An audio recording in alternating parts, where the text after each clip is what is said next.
নমরুদ বলে, ইব্রাহিম তুমি নাকি মূর্তির পূজা না করে কোন নতুন রবের ইবাদত করো, কে তোমার রব?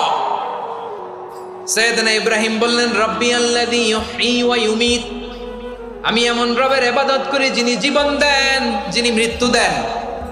নমরুদ বলে, তাই নাকি?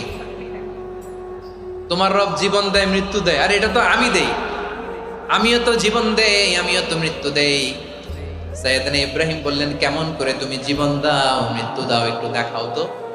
নমরুদ জেলখানা থেকে দুজন কয়েদিকে ডেকে আনলো, কয়েদি এনে অর্ডার করলো, একটাকে এখনই শিরোচ্ছেদ, হেড অফ, ডেথ পেনাল্টি, মৃত্যুদণ্ড দেয়া হলো, ফিনকি দিয়ে রক্ত বেরোলো। নমরুদ বলে, দেখো দুজনকে ধরে আনলাম, একজন কয়েদিকে দিলাম ডেথ পেনাল্টি, মৃত্যুদণ্ড, ওরে মৃত্যু দিলাম। আরেকজন যে দাঁড়িয়ে আছে, চাইলে ওরেও আমি মৃত্যুদণ্ড দিতে পারি, কিন্তু না, ওরে আমি দিব না, ওরে আমি বাঁচাইয়া দিলাম, ছেড়ে দিলাম, মানে জীবন দিলাম। দেখো ইব্রাহিম, তোমার চোখের সামনে একজন রে মৃত্যু দিলাম, আরেকজন রে জীবন দিলাম। আপাত দৃষ্টিতে তাই তো, একজন রে তো জীবন দিল, আরেকজন রে মৃত্যু দিল। সাইয়েদনা ইব্রাহিম এবার বিপাকে পড়ে গেলেন। কিন্তু এক একজন নবীকে আল্লাহ এমন উইজডম বিচক্ষণতা দিয়ে এই জমিনে পাঠিয়েছেন, মুহূর্তের মধ্যে আল্লাহর খলিল ইব্রাহিম বললেন, ফাইন্নাল্লাহা ইয়াতি বিশ-শামসি মিনাল মাশরিকি ফাতি বিহা মিনাল মাগরিব ফাবুহিতাল্লাযী কাফার। আল্লাহর খলিল ইব্রাহিম বললেন, নমরুদ বুঝলাম তুমি জীবন দাও মৃত্যু দাও দেখলাম, কিন্তু আমার রব, আমার আল্লাহ প্রতিদিন সকালবেলা উষা লগ্নে ওই পূর্ব দিগন্ত থেকে সূর্যটাকে উদিত করেন, সাঁঝের বেলা, বিকেল বেলা, কুথুরি লগ্নে, সন্ধ্যা বেলা ওই দ্বিপ্রহরের জল জলে সূর্যটাকে পশ্চিম দিগন্তে ডুবিয়ে দেন। মানে সকালবেলা পূর্ব দিক থেকে উদিত করা সূর্যটাকে পশ্চিম দিকে বিকেলে তিনি ডুবিয়ে দেন। তুমি যদি পারো ওই সূর্যটাকে পশ্চিম দিক থেকে উদিত করে পূর্ব দিকে ডুবিয়ে দাও। সুবহানাল্লাহ পড়বেন না? দেখেন, ইনস্ট্যান্ট ইন্টেলেক্ট, মুহূর্তে বিচক্ষণতা, উইজডম কাকে বলে? নমরুদ পারবে? নমরুদের বাপ পারবে? ওর দাদা, ওর 14 গোষ্ঠী, গোটা বিশ্বের সব ক্ষমতাধর রাষ্ট্রনায়করা একসাথে হলে পারবে?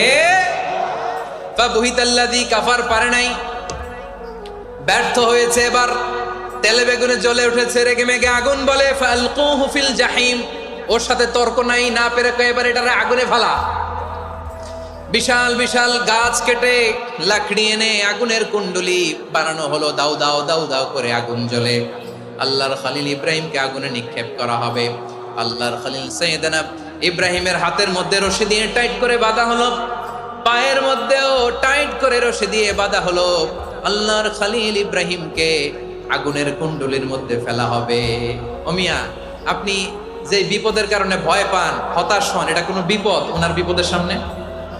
পটুয়াখালী আওয়াজ করে বলুন, সাইয়েদনা খলিল ইব্রাহিমের বিপদের সামনে আমাদের বিপদগুলো কোনো বিপদ? কোনো বিপদই না, এটা কোনো বিপদই না। হাত পা বেঁধে টাইট করে নিক্ষেপ করা হবে, সিম্পলি ফেলা যাবে না, কারণ দাউ দাউ করে দ্য ব্লেজিং ফায়ার, এমন আগুনের কুণ্ডলি, কাছে যাওয়া যায় না, আগুনের উত্তাপে নিক্ষেপ করা হবে। হাতে রশি বেঁধে, পায়ে রশি বেঁধে আল্লাহর খলিল ইব্রাহিম আলাইহিস সালামকে আগুনের মধ্যে নিক্ষেপ করা হবে। আহা, এটার বলে অগ্নি পরীক্ষা। উনি অগ্নি পরীক্ষার সম্মুখীন হয়েছিলেন, এজন্য কঠিন পরীক্ষাকে আমরা অগ্নি পরীক্ষার সাথে তুলনা করি, ঠিক কিনা? সাইয়েদনা জিবরাইল এসে বললেন, ও আল্লাহর খলিল, ওরা তো আপনার হাতও বেঁধে ফেললো, পাও বেঁধে ফেললো, নড়াচড়ার সুযোগ নাই, বলেন আমি জিবরিল ফেরেশতা আপনার জন্য কি করতে পারি? আল্লাহর খলিল ইব্রাহিম বলেন, ও জিবরাইল, তোমার কাছে আমার কোনো চাওয়া পাওয়া নাই। সুবহানাল্লাহ বলেন। তোমার কাছে বলার কিছু নাই, তোমার সাহায্যের আমার দরকার নাই। সাইয়েদনা ইব্রাহিম আলাইহিস সালামকে হাতে পায়ে রশি বেঁধে, হাত পা বাঁধা অবস্থায় জ্বলন্ত অগ্নিকুণ্ডে যখন নমরুদের দলবল নিক্ষেপ করবে, আল্লাহর খলিল কিভাবে নিজেকে আল্লাহর কাছে সঁপে দিয়েছেন, পটুয়াখালীর ভাইরা খেয়াল করে শুনুন। হাত পা বেঁধে আল্লাহর খলিলকে যখন নিক্ষেপ করা হবে, তিনি মুখ ফুটে বলে ফেললেন, হাসবুনাল্লাহু ওয়া নি'মাল ওয়াকিল। হাসবুনাল্লাহু ওয়া নি'মাল ওয়াকিল, আমার জন্য আল্লাহই যথেষ্ট, আমার জন্য আল্লাহই যথেষ্ট। তিনি আমার সবচেয়ে বড় গার্ডিয়ান, তিনি আমার সবচেয়ে বড় অভিভাবক। জিব্রাইলের সাহায্যে অফারকে ফিরিয়ে দিলেন। দুনিয়ার বুকে কারো কাছে কিছু বলেন নাই, মুখ ফুটে বলেছেন হাসবুনাল্লাহ। ও আমার পটুয়াখালীর প্রাণের ভাইয়েরা, খেয়াল রাখবেন, কোন বান্দা তার হাতে থাকা সব চেষ্টাটুকুন করার পরে মুখ ফসকে মুখ দিয়ে যখন বলে ফেলে হাসবুনাল্লাহ, বান্দা যখন হাসবুনাল্লাহ বলে ফেলে, ওই ব্যাপারটা ডিল করার দায়িত্ব স্বয়ং আল্লাহ আরশের উপর থেকে নিয়ে নেয়। আপনি যখন বলে ফেলবেন হাসবুনাল্লাহ, এটা ডিলিং করবে কে তখন? চিল্লায় বলেন না, তিনি কে? বান্দা তার সাধ্যের সবটুকু চেষ্টার পরে নতজানু হয়ে যখন বলবে হাসবুনাল্লাহ, আল্লাহ তুমি আমার জন্য যথেষ্ট, নি'মাল ওয়াকিল, তুমি আমার শ্রেষ্ঠ অভিভাবক, তখন তার কি দরকার না দরকার এটা ডিল করে স্বয়ং আল্লাহ। নিক্ষেপ করা হলো সাইয়েদনা ইব্রাহিমকে অগ্নিকুণ্ডলিতে। হাজার হাজার মানুষের দৃশ্য দেখার জন্য জড়ো হয়েছে এরকম বিশাল ময়দানে।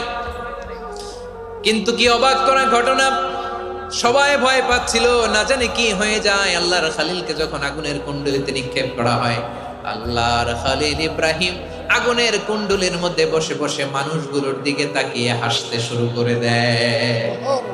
কারণ আকাশ থেকে রব্বুল আলামিন স্পেশাল ভার্ডিক্ট নাজিল করেছেন, স্পেশাল হুকুম জারি করেছেন, কুল্লা ইয়া নারু কুনি বারদান ওয়া সালামান আলা ইব্রাহিম।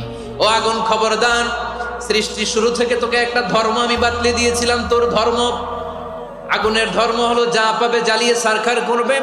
আল্লাহ বলল, আগুন, তোর ধর্ম দিয়েছিলাম, তুই সব জ্বালিয়ে পুড়িয়ে সারখার করে দিবি, কিন্তু ক্ষণিকের জন্য আমি তোর জ্বালিয়ে দেওয়ার ক্ষমতাটাকে কেড়ে নিলাম, জ্বালিয়ে ভস্ম করে দেওয়ার ক্ষমতা আমি কেড়ে নিলাম। কুনি বারদান, ঠান্ডা হয়ে যা, কিন্তু এত বেশি ঠান্ডা হবি না আবার আমার ইব্রাহিমের জন্য সর্দি লেগে না যায়। সুবহানাল্লাহ, এত আস্তে বললে হবে?